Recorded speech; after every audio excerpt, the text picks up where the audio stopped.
Well, folks, this is going to be a ripper leading your best life. I am with a superstar, Katrina Porter. If you're talking about leading your best life, this woman has some stories to tell, and we're going to delve down and go swimming in between her ears. That's going to be good. Katrina, welcome aboard. Kat Porter. Thank you, Leigh. It's awesome to be here. Now, Kat, your friend Jody last week called you the Beast. We're going to get into that, how that came about. But Kat, let's give people a bit of background for those that don't know of you. What's the Kat Porter story? Sure. So to give you the condensed version, I was born in Subiaco 35 years ago on Wednesday. So there's a hint, my birthday's coming up. All I was right. born with a pretty rare disability. So at the time it was around 1 in 1 million, called Okay. arthrogryposis multiplex congenita. Oh my So God. we can spell it out for the listeners if we need to. Essentially, it's a condition that was caused by the amniotic fluid in my mum. Her waters broke at 14 weeks gestation. So as a result, I developed in the womb and didn't have the fluid to move around. So I've got very stiff joints, which means I've got limited movement in my ankles, my knees, my hips, my left arm, and my jaw. At the time of birth, like I said, it was around 1 in 1 million. So the knowledge and understanding in little old Perth back then was pretty few and far between. But thankfully, the amazing team at Princess Margaret Hospital gave me the best shot at life. So I had 13 operations in my first year, and essentially, a lot of that was trying to reshape the joints to try and see what maximum range of motion that they could get. Unfortunately, it was just the way that my body was, and there wasn't a lot that they could do. My parents took me to the Great Ormond Street Hospital, which is a famous hospital in London, when I was 2 years old, to say, hey, this is big old England. What can you do? And they said the best thing you can do is take your daughter home. Princess Margaret has some of the best doctors in the world in Perth, and trust the doctors, but also treat your daughter like she's just any other kid. I was the youngest of four, and my siblings were triplets. So mum and dad had a pretty hectic life, even just with the triplets before I came along.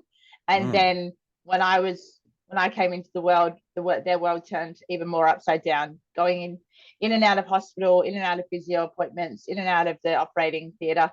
So that's, like I said, mum and dad were given the advice to treat me just like any other kid, and that's the option that they took. So in and out of the hospital, that was obviously quite traumatic for both them and me. But once I was at home, from the moment that I could walk and talk, I learned to walk at 5 actually, so it was a bit delayed. I learned to swim before I could walk. But from when I could walk and talk, the expectation that I did what my siblings did was exactly the same. So I would be on duties to do the dishes, even though if it meant standing on the phone books to reach the sink, that's what I had to do.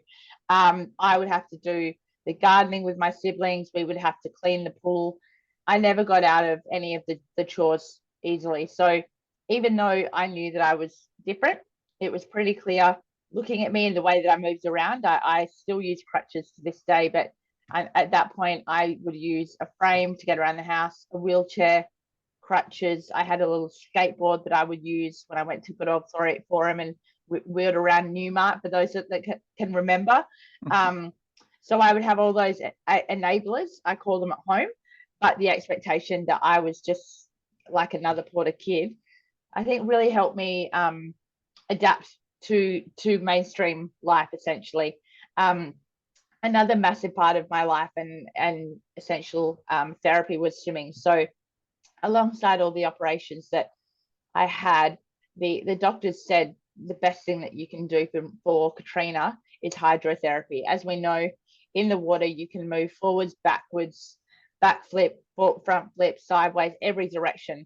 And essentially that's what the doctors needed my joints to move around forwards, backwards, every direction. So I was in and out of the hydrotherapy pool at Princess Margaret until at the age of 5. My dad actually bought a lovely house in City Beach, very fortunate, with a backyard swimming pool. And I was then in there morning, noon, and night. Obviously, school days are not at noon, but before school, after school, doing 15 to 30 minutes. And we're also talking about in winter when there was no heating back in that pool. And I would be in there doing anything but remaining stationary was essentially the doctor's orders. One of the best parts of probably my childhood, maybe not my siblings, was that my siblings were rostered on one at a time to work with me in the pool, to keep me focused, to keep me moving. So from the age of probably 9 years old, my siblings were put to work, and they had to ensure that I was, like I said, moving. From as far back as I can remember, I was competitive. I didn't want them to tell me what to do at all. I wanted to show them up in the pool because it was the one place that I felt that I could demonstrate my ability, essentially. So from that point, I think mum and dad probably used to look out the window and notice I was quite the fish.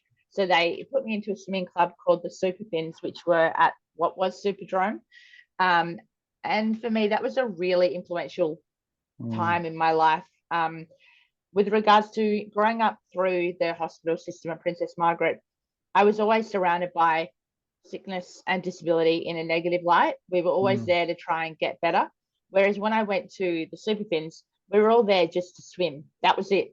It didn't matter whether or not you had a physical disability, an intellectual disability, a visual, any disability you fit in. But it wasn't, we didn't actually care what each other had.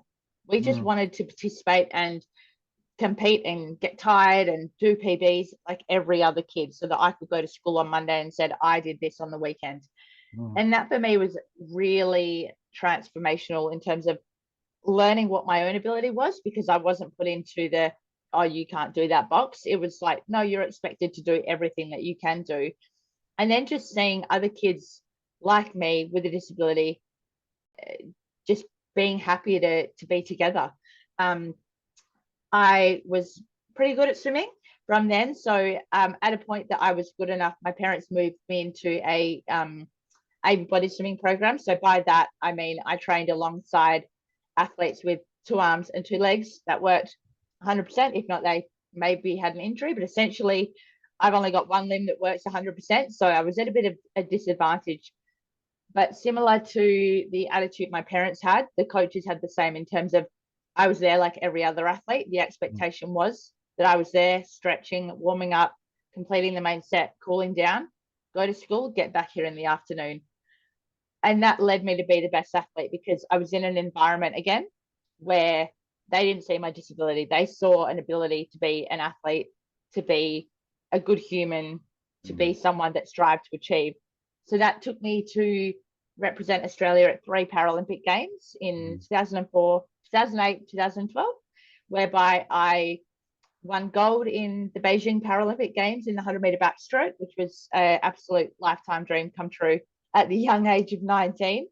And then 4 years later, I was nominated by my peers to be the team captain of the London Paralympic swimming team, which was as great of an honour. I think achieving a personal goal to swim 2 laps as fast as I possibly could was one thing, but to be recognised as a leader and a mentor by my peers, it did outweigh the fact that winning gold was something I did, whereas the fact that I was looked up to as someone that could inspire and motivate and nurture was a moment that I'll never forget. I retired after London on the best high I could have after that. And then since then, I have embarked in lots of open water swimming through the amazing club organisation that is Pod Squad, as well as Northcote Surf Club. So I'm in and out of the ocean every single day. It's my absolute happy place. You can't beat it. On a work front, I work in staffing and deployment at PricewaterhouseCoopers, and I'm coming up to my 7th anniversary next month. So keeps me busy, keeps me on my toes, but it's another way where I'm expected to perform. It's a high performing culture at PwC, and I'm expected to perform just like anyone else. Barely anyone in my team, given I'm in a national role, know that I even live on crutches. So there's not that stigma that I'm different. I'm here to do the best job that I can to make my team the best team. That's about it. Wow, what a story, folks. What a journey that is. And talk about it all because your mum's waters broke at 14 weeks. And talk Yeah. about, I talk about the genetic lottery, but that's a life lottery situation. You know, as in Mm. my family, every second member has myotonia dystrophy, and that's just a genetic lottery. So you know, it's just luck I don't have it. And in your case, it's just your mum's water break, and all of a sudden that's the consequence. But look at that, because we talk about the forest shapes the tree, the ecosystem shapes the person, and the very fact, and again, that one conversation out of London where the London people said, treat her like all the other kids, don't the enable versus empower, that one piece of advice of, look, you know, yes, you have to use the crutch or the frame or whatever. Other than that, it's game on. And then, of course, you found the environment, the ecosystem of water, which allowed you to A, have the therapy, but then B, thrive. Mate, what a story. Freedom. Water is freedom for me. Water is freedom. I like that. They talk about a paradigm. Water is freedom. And and as you say, the super fins, and my good mate, you know, Steve Robinson, his son, you know, his son Keith, they're big fans. And Keith, and of course, Stevie puts on that pantomime every year with the super fins. Just beautiful It's as an ecosystem. It's an amazing swimming club, and one that still continues to transform lives every day. Transform lives. It's beautiful. And as you say, I love alliteration, but there you go. Ecosystem, environment, expectations. We're expected to perform, you know, and the relationship between, is it disability or ability? What are you focusing on? You're focusing on what ability you have, so where you focus and where you put that attention. And of course, there's a whole lot of people who have, you know, all sorts of abilities that actually focus on their disability as distinct from their ability, and what difference that makes, mate. That's just incredible. So let me ask you the question, Kat. What motivates Kat Porter and why? I think we are so lucky to live where we live. So for those that aren't in Perth, Western Australia, come and visit. It's an amazing place. I think the lifestyle that we live is the biggest motivator. The fact that I can get up every morning before work and surround myself with beautiful people on our beautiful coastline, or if I'm away, I'm in the bush, and have like-minded people. It's just, that's what gets me out of bed every day. The fact that I can get outside, breathe in the fresh air, get in the ocean with my friends, and know that I'm going to come back in a better mood than I left. I can be in the happiest mood when I wake up, and I know that the people I'm about to go and see and surround myself with are going to make me an even better version of myself. That's something that truly motivates me to get out of bed. Another thing that really motivates me is essentially knowing that once I stop, my disability gets the better of me. So, and it's not just me, but I feel that for people, when they become less active physically, their body starts to decline. Things start to ache more. Things start to be more pronounced.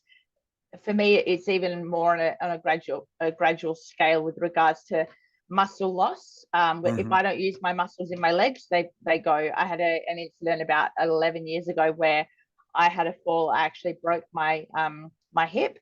I had to relearn to walk from scratch, and it was a serious brain training exercise in terms of I mentally lost the memory of how to walk. So for me, having the ability to get up every day and go and live the life that I live is a motivator, to remain as able as I possibly can. And like you say, it's so much in the mind about able or disabled, whether or not you have disability, whether or not you have an illness, whether or not you're just having a bad day.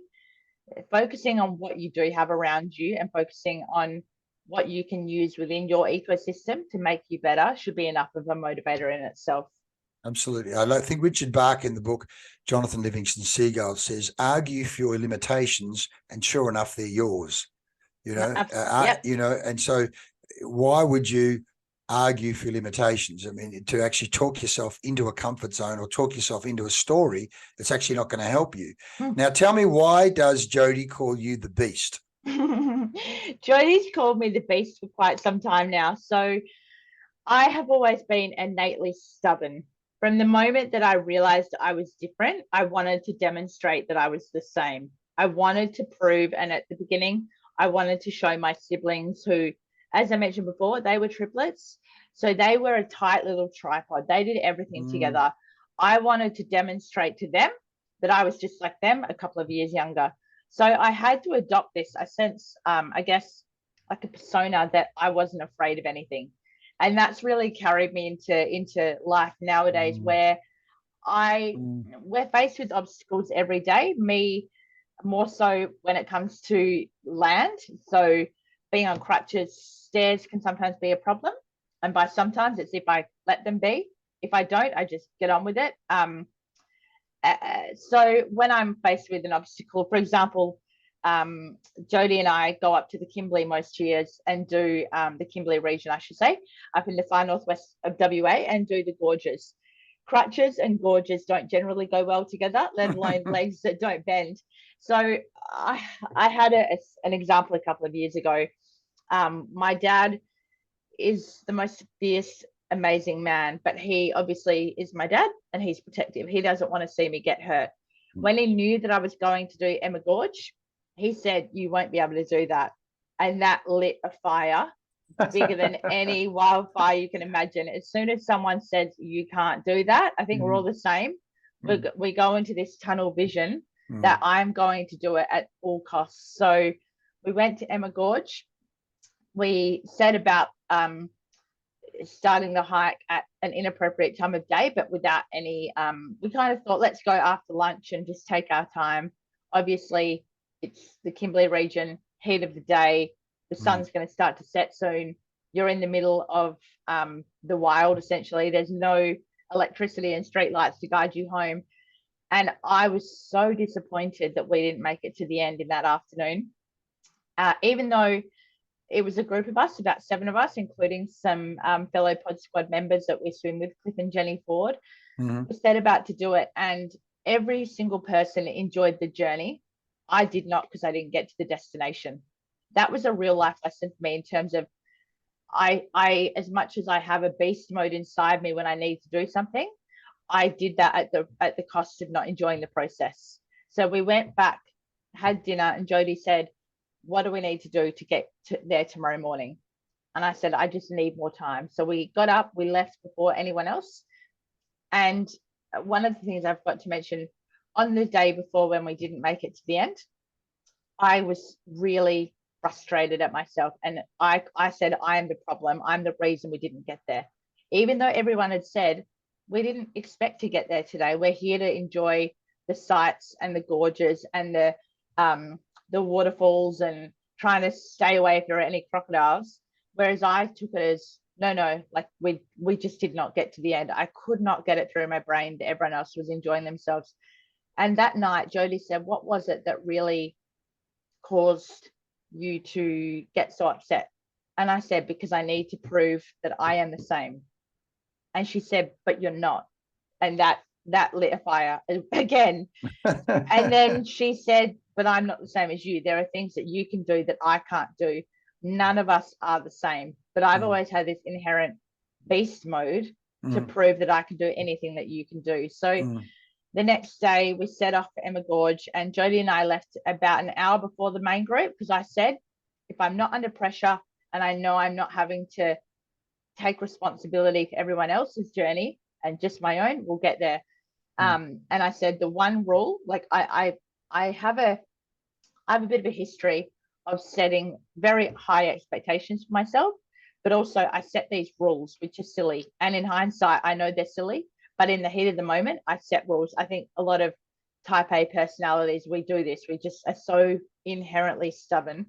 So I said to Jodie, "I can only say I've done Emma Gorge if I say I did it without help. I don't want anything or anyone to touch me. I don't want to be helped up a rock. I don't want to have to be lifted over anything."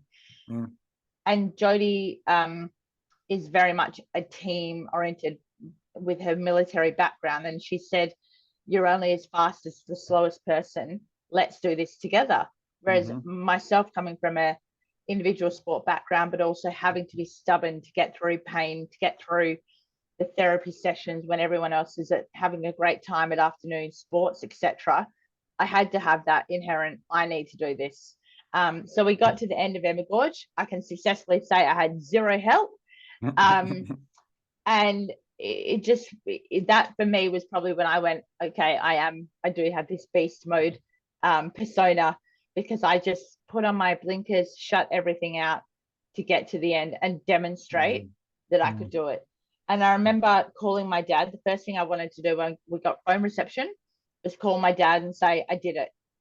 And my dad's like, I know, I knew you could, but I didn't want you to.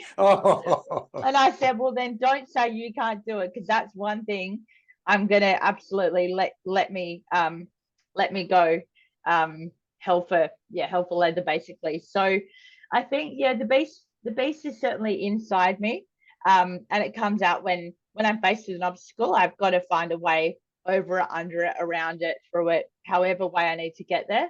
I'll get there and demonstrate. And sometimes, as I'm getting older, our body's changing. We get injuries more easily. I do have to really listen to my body when I do have an injury and a niggle, and not let that. And that's really difficult, because I don't want to. I want to be able to perform as I did when I was 19 years old, winning gold in Beijing, but I can't. So I've seen a psych. I'm very proud to say that I still see a psych today. I think that we all need to talk about things, and I'm learning a lot about how to not be the best at everything that I do, and that it's actually okay to be mediocre. And it's really hard to be mediocre when you don't want to be. So, but you can't sacrifice everything around you to be the best when you don't need to be. Well, so you see a psych. What triggered you to see the psych, if you don't mind me asking? No, I started to suffer from really bad anxiety at the back end of COVID. For some reason, I went through, like I said, winning gold, racing for my country for 12 years, never phased me. It was just, it was so ingrained in me. And I never understood what the word anxiety meant.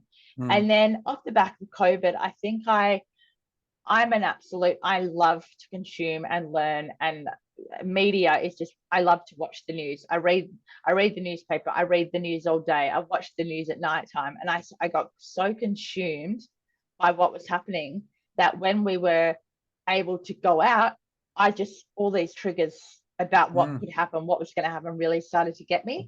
So I started to suffer from panic attacks when I went to really busy places, and so I started to see a psych, because it was so unlike me. When I thought, this is not you. You've done all these amazing, big, grand scale things, yet going to forum is making you nervous. It just didn't add up. But that's also anxiety. It doesn't make sense. It's something that you've got. And so I work on a lot of techniques. Swimming for me is probably the biggest thing that really helps me. Swimming for me is so much like meditation.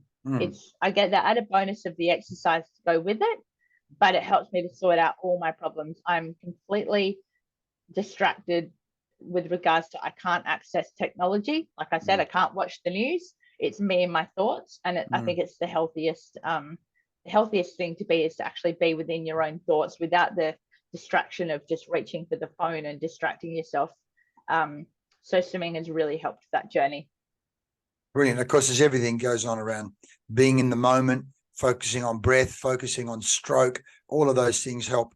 But that's what I certainly, when I'm swimming, I'm doing my darndest to be in the moment. I'm not even thinking about the next 100 or the 100 after. It's literally this stroke, this moment, this even 3 or 4 stroke. I'm literally counting strokes, breathing. So you're practicing.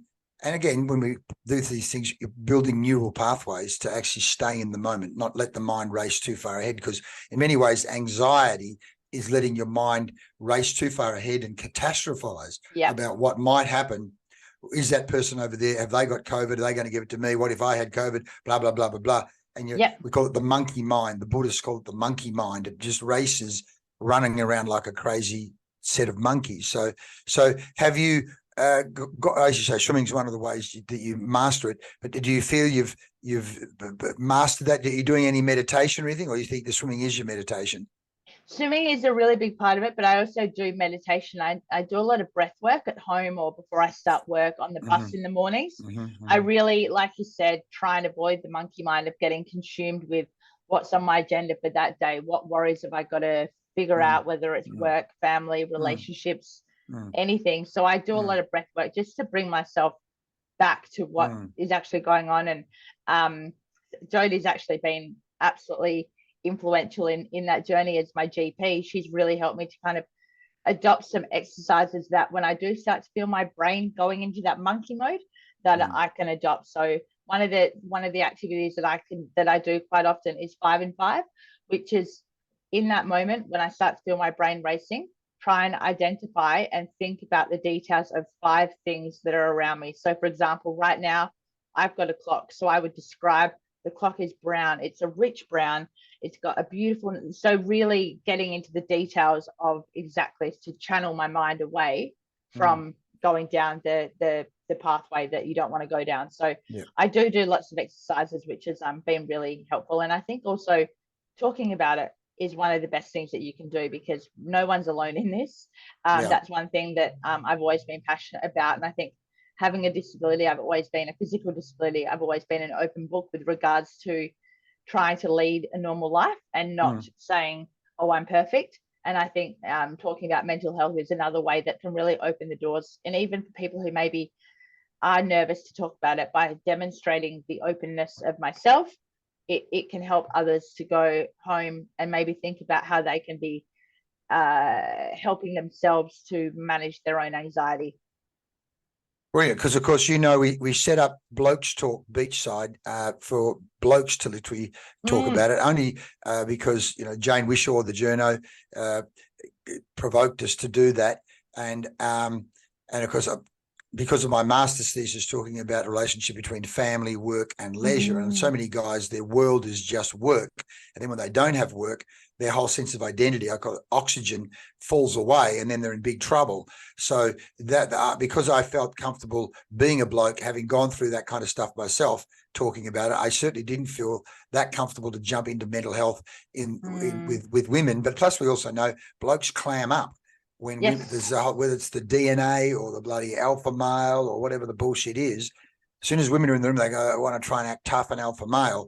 So we've certainly had incredible results of blokes literally when I just get them in a group and go, okay, I give them a question. Why the hell would you bother talking about mental health? And guys start talking. Or, why can't you just tell a bloke to snap out of it? Like, they're provocative. So there's a whole range of questions. And guys have come up and said, mate, I've just told blokes stuff I've not talked to anyone at all about. Because the research shows 40% of guys have never spoken to anyone about their anger or upset or frustration or stress. They just try and tough it out. Tough it out, mate. Take a concrete pill. Don't be a pussy. Be a beast. Pretend you're a beast. And because there's the old story, we say the body weeps the tears the eyes do not show.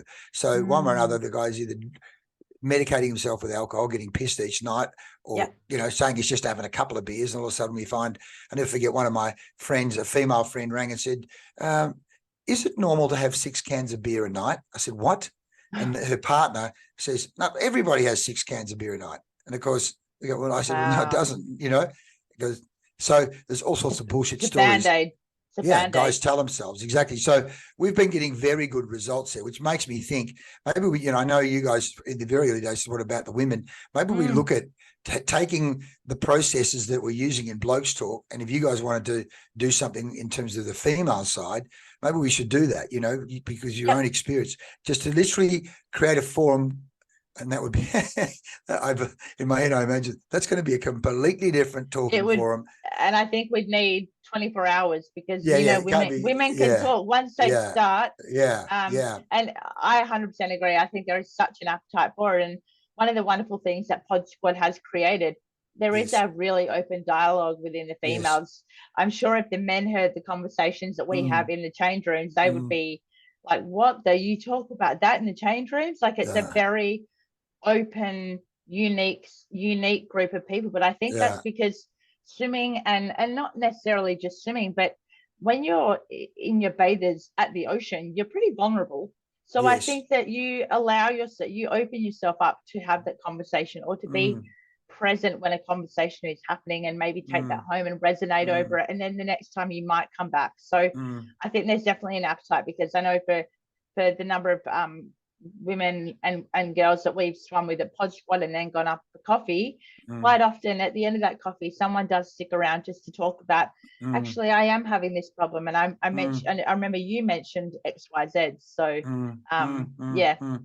Well, we literally say it's a line I've stolen from Maria Halpin's meeting for Minds mental health group. They had a movie called Pieces, and in the movie or the promo or the brochure, one of the lines was, "Everyone is going through something," and 100%. and of course we've had Pod Squad going now since just before COVID, and we've had marriage breakups, makeups, births, deaths, cancers. Yep. But there's so births, people, all sorts of people going through things, and people are going through it right now. There's all sorts of stuff going on. And that sense of connection and sharing and support and caring, it's, many times, I know that you might be talking to someone just, and there's an aside, and there's all sorts of stuff going on. And we know, and again, this is a talk I did with Maria in May in the mental health forum they ran down there. I just Googled all the information on ocean swimming and mental health, and now there's a pile of stuff around cold water. But in fact, besides the physical stuff and the cold water and the breathing, is the actual sense of social connection, how the swimming group, and I think you're right there, Kat. Basically, we're all in our bathers. You're not in a dinner suit. You're not in your ball dress. Don't have your makeup on. You really are quite. This is who you are. Yep. And the other thing about that is, of course, we're going into that ocean under all sorts of conditions. Like literally the other day, you and I just got over the net, and the shark alarm went off, and we jumped back over the net. I mean, the fact is, of course, we're at risk in some form or another, and we're making that, but we're doing it together. There's something about.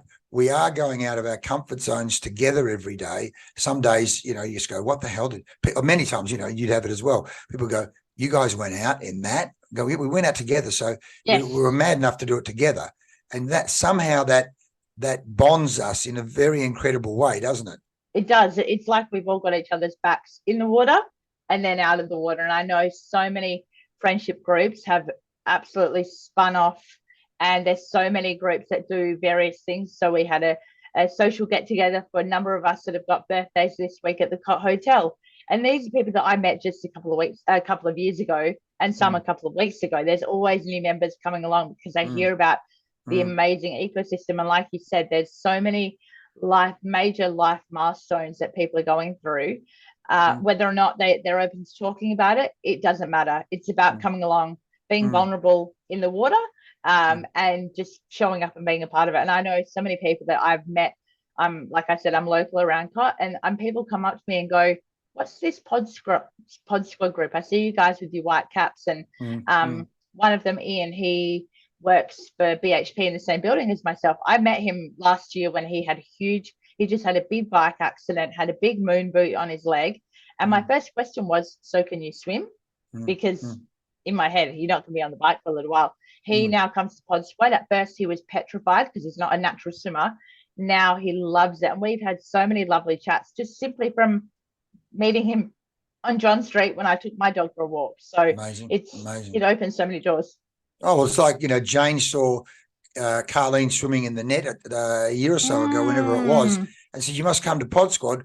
Well, now, clearly, Carlene's Canadian. We are an extension, and she's going through this visa issue right now. It's a support structure for us all. I mean, I know myself. People say, "You do it every day." What do you do it every day, mate? Because I think I'd go nuttier. Absolutely. If I didn't do it, Yep. It is the motivation. Yeah, and the other thing was the fact that we created that little ritual at the end of the swim: Happy Monday, Happy Tuesday, high five, and even the craziness of.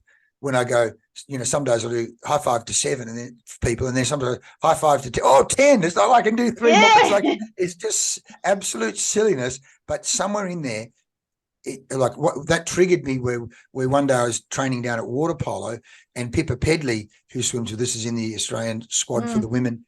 It was Monday at the uni pool, and at the end of the training session, she's gone, "Happy Monday, Leigh." And I went, wow. I love that. Here we are away from the group, but it was something that was, embedded. It was worthwhile. I went, wow, clearly it's touching people in a very special, almost primitive way, but it's quite beautiful, but a beautiful way. Yeah. I think swimming really, if I think about it, in that environment, it can take you back to being like your childlike self, having fun, giving 7 people a high five or 10 people a high five, or doing the sand ritual, because no one's judging. No one is on their device taking photos or videos of you doing that and going, what are these people? Like, it's such a unique, and like you said, we're in this together. We're all giving each other a happy Sunday, a happy Monday, because we're all there to make connections and lead a healthy life. Well, you're reminding me of one of the video pieces on I put on Facebook. Bryce, our theatrical person, just over coffee one morning, went, Leigh, joining Pod Squad, it's probably the best thing I've ever done in my whole life. I went, what the hell? Really? Say that again. And I videotaped him saying it. Right. And there it is. This guy, what is he? He's early 60s. I don't know what he is. And he's obviously done a lot of things. But for him to say that, it's like, wow, that's just fantastic, It shows it's never too late. It's not something that you need to start at 21 and go through life. It's something that people of all ages and abilities as well. Like, we've got numerous Pod Squad members that maybe they physically can't make the 2-kilometer swim, but it doesn't make them any less of a Pod Squad member. Everyone's a part of it, regardless of your ability. And I've said that to a number of friends with disability. Actually, they haven't come to Pod Squad yet, but they're actually I guess they're jealous of the life that I'm able to live with regards to the ecosystem of people I surround myself. And I said to them, you can come as well. And a number of them, I'm not going to mention any names, they're the people that look at their disability more than they look at their ability. Yeah. And I've said to them that being a part of Northcote Surf Club and Pod Squad has enabled me to live the life that I live. Yeah. I couldn't do it before. I couldn't get down to the water, get in, get my crutches out. I need that extra set of hands, but there's no judgment. And if my friends want to come down that they're in a wheelchair, or if they need hearing aids, anyone is going to want to help them. No one's going to go, oh, it's a too hard basket. And that's what I've said to them. Everyone, like you said, everyone in our ecosystem has something going on. And for some of us, it's more on the outside than on the inside. And I consider that, for me, it's actually quite a blessing, because it's visual. The help that I need is often visual. And yes, there are always things going on under the surface, but I've always got someone there to help me because I need it. But it shouldn't take the knowing someone or needing something to get that. It should just be, you want to be a part of a group, awesome, come down, let's make it happen. Yeah. And you reminded me of, I love the Aristotle quote, we are what we repeatedly do. Excellence then is not an act, but a habit. Excellence is a series of habits. What do you do repeatedly on a daily basis to actually be the best you can be? And clearly it's in and around, well, don't buy into excuses for a start off. And again, if people say, Leigh, you're doing another solo this year, I said, no, I just hang out in the group and do the training the group does, and you end up at the start line. Because I'm hanging out with a bunch of nuts. We had 35 or 40 people last year that did solos. And then you got you nuts going, Leigh, in 2025, we're going to do the 20 kilometres. And then 3 weeks later, we're going to do the 25 kilometres. And of course, immediately I go, oh, no, I'm too old. But probably, if you push my buttons enough, there I'll be going, why am I doing this 25K thing? Because these nutcases that I'm hanging out with. But you just hang out in the ecosystem, and the magnetic forces you get dragged along, which will be, your friends when they make that decision. And we often, you'll see it on the WhatsApp group. We know from a psychological point of view, when you tell someone I'm coming at 5:30 in the morning, it's very rarely do people go, oh, actually, I'm going to roll over and go to sleep, because you've just told 20 people you're going to be there at 5:30, or you're going to be there at 5:20. So you're hitting the water at 5:30, know. So let's just go to a couple of things there. Sure. I want you to reflect on some conversations over the years from mentors or coaches. And it sounds like one of them in your case is, Kat, you can't do it. But what I might call crucial conversations or life-changing conversations, like, for example, Jim Gerritsen, one of my water polo mates, said, David Neesham said to him once down at Melville, Jim, you're a good footballer, but as a good footballer, at best, you're going to be into a state team and you'll get one trip away over East per year. Alternatively, you can play water polo And I know with hanging with us, you'll make the Australian team and you can travel the world. You make the choice. And of course, Jim went, shit, okay, I got to footy, water polo, plays water polo, ends up going to 1 or 2 Olympics, travels to Europe, the world. But it all came out of it. He attributes it to that one conversation. And so can you think of any conversations like that triggered you to go this direction instead of that? Give me an example or two of that. Absolutely. I one thing that really comes to mind, it's something I reflect upon a lot. So as I mentioned before, being born with a disability, I spent a lot of time inside and outside of the hospital. As a result of my parents having the triplets, my dad was self-employed, so wasn't granted the luxury of parental leave that a lot of people are now. My nanny, grandma, moved up. She was living regionally in Albany. She moved up and she bought an apartment in South Perth so that she could support my parents when they needed that extra set of hands, when it all got too much. As a result, I built the most formidable relationship with my nanny. And she to me was the most important figure in my life. From the moment that I was old enough to go on the Trans WA bus from Perth via Arthur River to Albany, I was on that bus by myself with a packed lunch, and I would go down on the first day of the school holidays and come back on the last day. That would be the 3 school holidays in the middle of the year or throughout the terms, and then the school holidays at the end. One of the, just to give you that context, so my relationship was incredibly strong. When I was 19, when I won my gold medal, it was, like I said, the best moment of my life to date. However, it was a really challenging time in that, because I had actually only ever established one goal in life, and that was to win a gold medal. I hadn't thought about what else I wanted to achieve.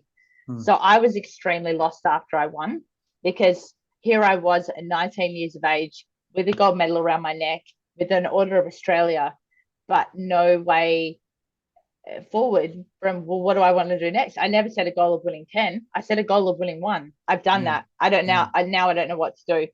And so my nanny actually was the one that really talked me through, what do I want to do with my future? And about 12 months after Beijing, my nanny was put into a home, and I went down to see her, and I noticed that she had declined really rapidly. My nanny was 93. Her husband died when she was 46, and she was such a stoic, independent woman. And the last thing she wanted to do was to go into a home. But given that she lived alone in Albany, the rest of the family was up here, it was the only choice that she could make. So sadly, she declined really quickly, but she didn't want to be there. And I completely resonated, because I thought, this is not the life that my nanny at 93 has worked hard for. She was like so many around us that we surround ourselves by, in terms of, she swam at Middleton Beach every single morning, rain, hail or shine, 365 days a year, until when she turned 93 and she went into that home because she couldn't get there. So I think that's where my love of salt water is. But coming back to the conversation, in November 2009, my nanny started to decline pretty quickly, and I was actually heading over to compete at the World Short Course Championships in Brazil, and I was going to be away for 3 weeks. And I called my nanny just to have a Sunday evening chat, as we always did. And I was leaving to go to Rio on the Thursday. And she said, Katrina, is there any chance that you think you can come to Albany before you leave? Wow. And I'm like, it's Sunday night. I've got Monday, Tuesday, Wednesday. I fly to Rio on Thursday. And she goes, no, I really need you to come down. And I'm like, okay. So I approached my dad, and this was my mum's mum. And I approached my dad, and my dad at that point was just retired. And I said, Dad, I really need to go and see Nanny. She says I need to go before we go to Rio. So Dad and I got up at 4 o'clock in the morning, hit the road. We were in Albany by 8:30 in the morning, just in time for breakfast after she'd had a shower, and went in to see Nanny. And my dad said, look, I'll just wait in the car, because it was very apparent that she wanted to see me and only me. And she said to me, Katrina, I'm not going to be here when you get back. I'm going to be in heaven. But I want you to know you are so much more than the swimmer that you think you are. You have so much more to offer with regards to who you are as a person, who you are going to be career-wise, who you're going to be in terms of a family woman. Wow. So many things that I didn't see in myself. I only identified myself as a swimmer. And we sat there, and she went through detail by detail, saying, you are so good at maths. Maths is my favorite subject. I love numbers. They make sense. But I never thought of why would I want to be doing anything with numbers? And then my nanny put so many things in my head about what I could do with my future. And from that 30-minute conversation, it was actually something that I am so appreciative, because I got the last 30 minutes of my time with my nanny was talking about my future and what she believed in me from the moment that she saw me. She saw me the day that I was born to that moment. And I actually I took down one of the gold medals that I'd won at the recent national championships about a month prior. And I took that down and I gave that to my nanny. And she said, look, this is great, but this is just an object.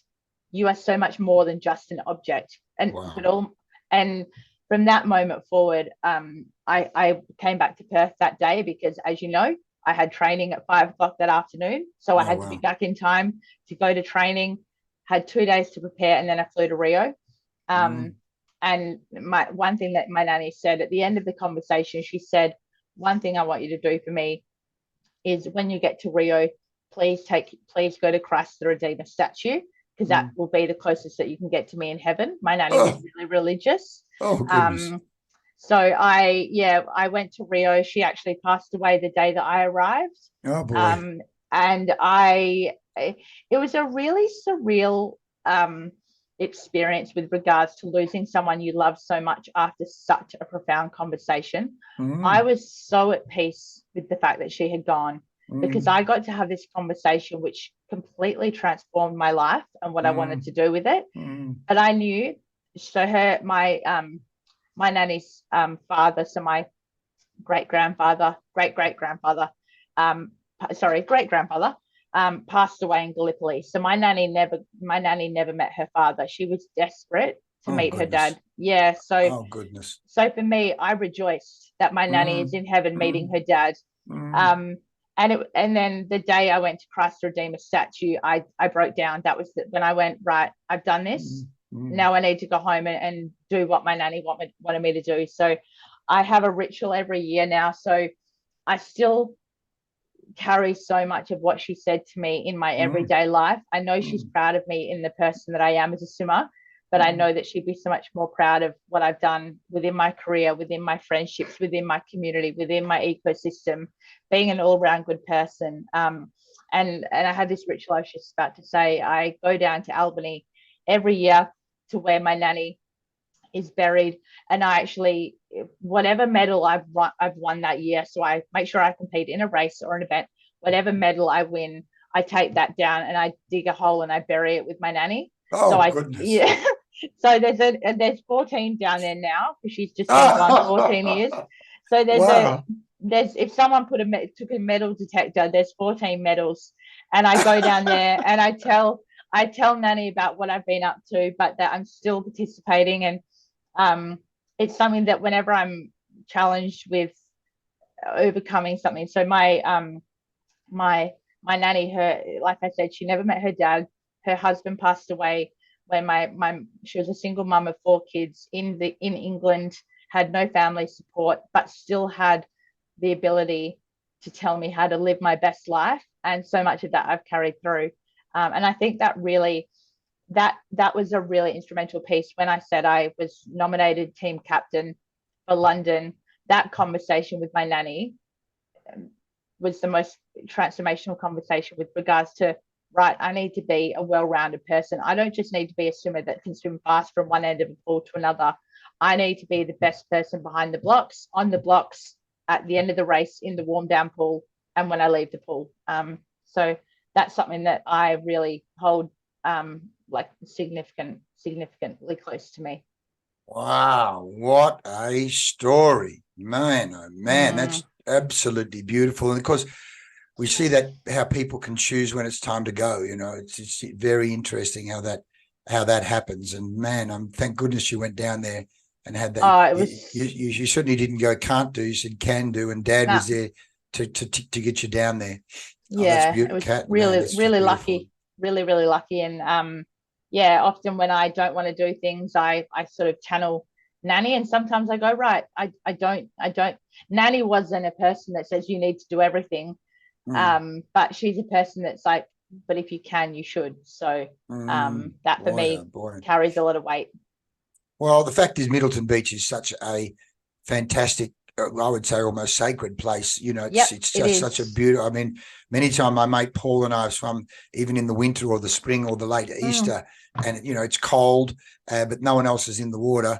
But there is a crew there. The 8:30 crew there. In fact, there's people there all morning because the water's 14, 15, 16 degrees in the winter. And I say to Paul, when we're 90, in fact, I say when we're like 93 and 100, laying on our deathbed, we're going to remember these days because the sky is beautiful and blue. We're freezing our bloody, what's off, but it's absolutely magical, that place. You can't feel more alive than when you're in the ocean and you're freezing cold. Like you were talking about the cold water therapy.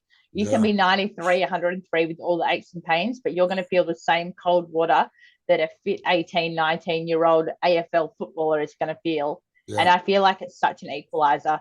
And that's so much about what the ocean was for my nanny. It was, and like she moved to England, as I mentioned, she missed the ocean more than anything else. So the gratitude that I have for what I've got in outside my front door is massive.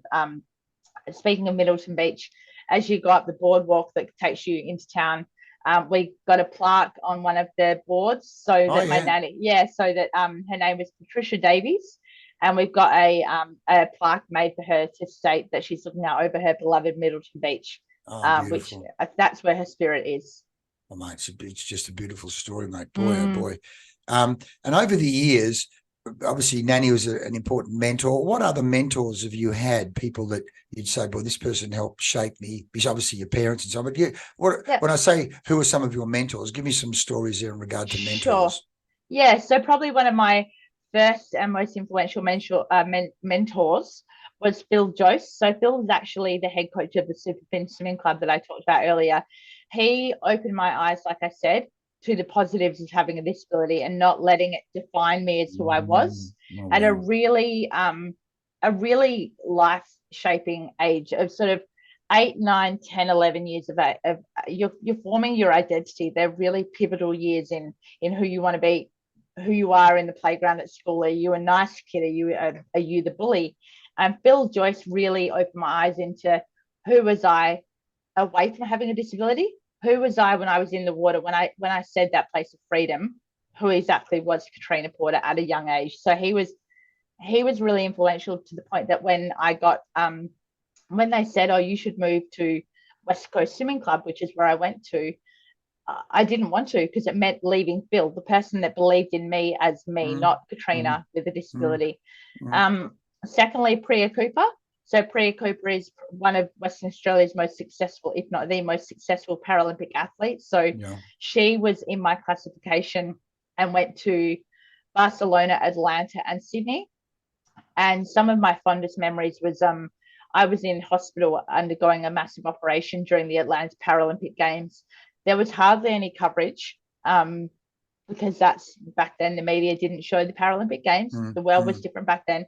But I remember laying in bed just waiting for that half an hour each afternoon to watch and hopefully see my idol Priya Cooper, and knowing that Priya was from Perth. She had grown up through the Princess Margaret Hospital system, and heaven forbid she was on television. That for me was just the most golden, iconic moment.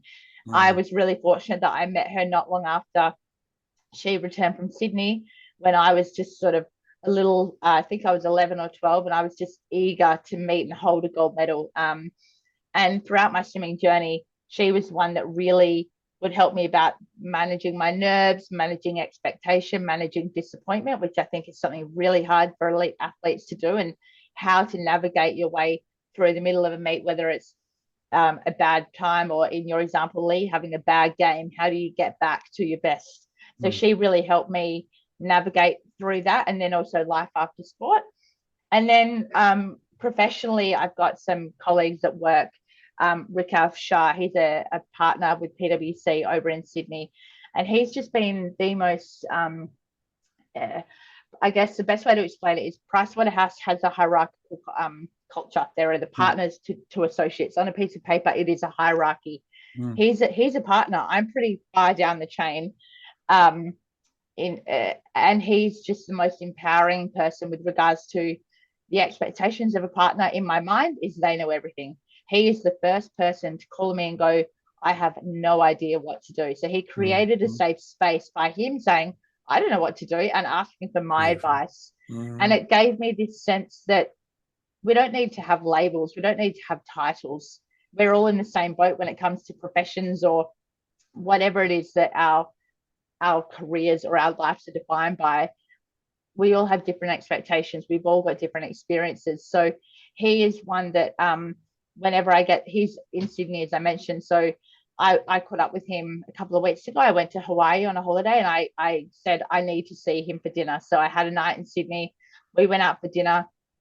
When I was in Hawaii, there was some quite disappointing news with regards to some redundancies at PwC while I was traveling. And he was the first one to message me and say, it's all okay.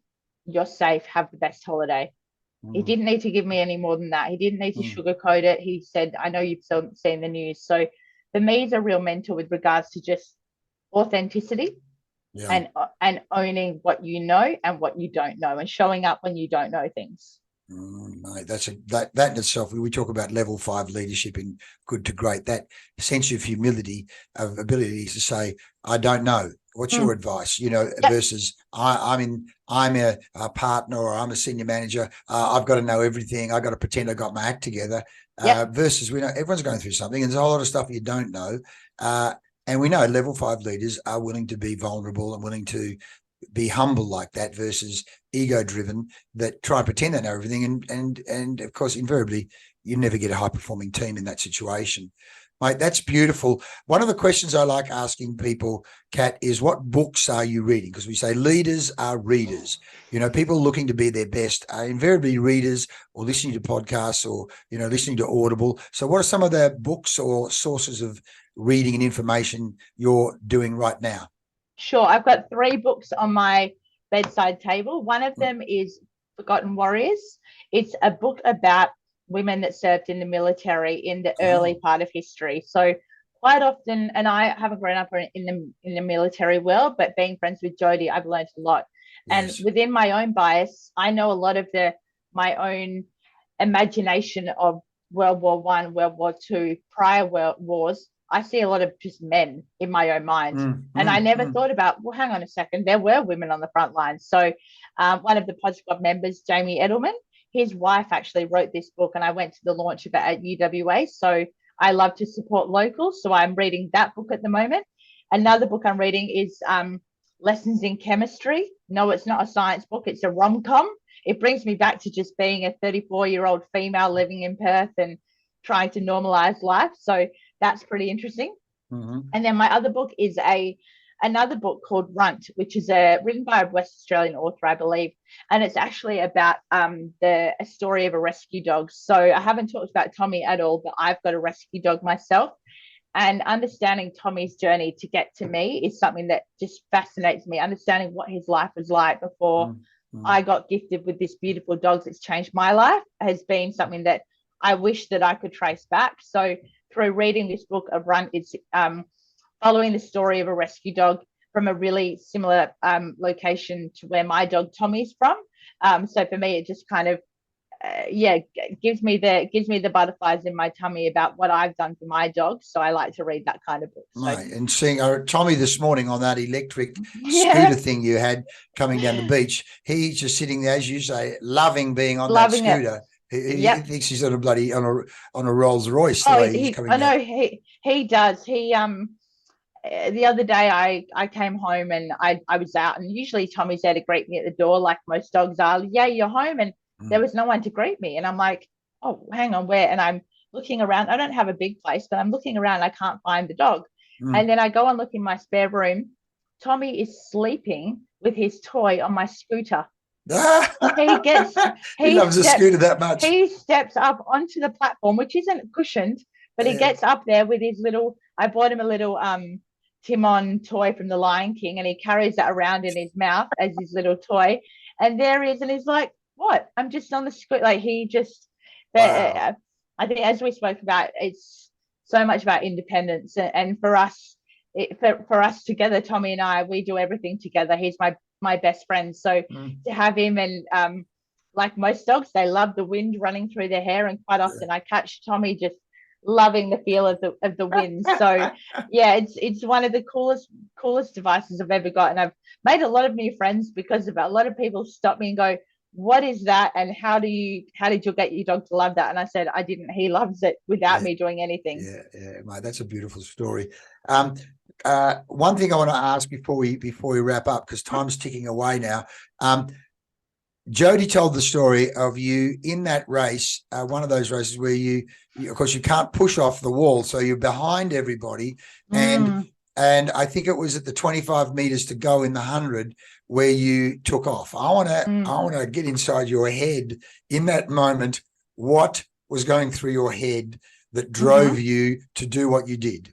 Yeah, absolutely. It's quite often it's like an out of body experience when I watch the race itself. So 100 meters isn't a very long race. They're certainly far longer.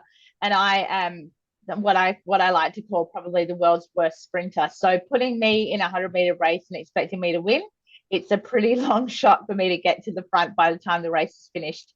So in all of my training, I knew that I was never going to be ahead at the 50-meter mark. So I had very realistic expectations. So because the start you're not going to be able to push off, and then the tumble turn, how the hell do you push off the wall there either? I don't. I touched the wall and popped to the surface essentially. And within the race, all of the other 7 girls have disabilities of relevant relative similarities. Right, however, I was the only one that couldn't get the bend to get the propulsion off the wall. So as a result, that is a disadvantage. That is a disadvantage. It's a massive, especially in a 100-meter race. That's why I love open water. There's no walls, there's no blocks. It's an even playing field completely. But I think I did not panic. It was one of the proudest moments in my life because I had worked so much with my coach, with the sports psych, with my support team to know exactly at what point where I was going to be. So I knew when I got to the 50-meter mark,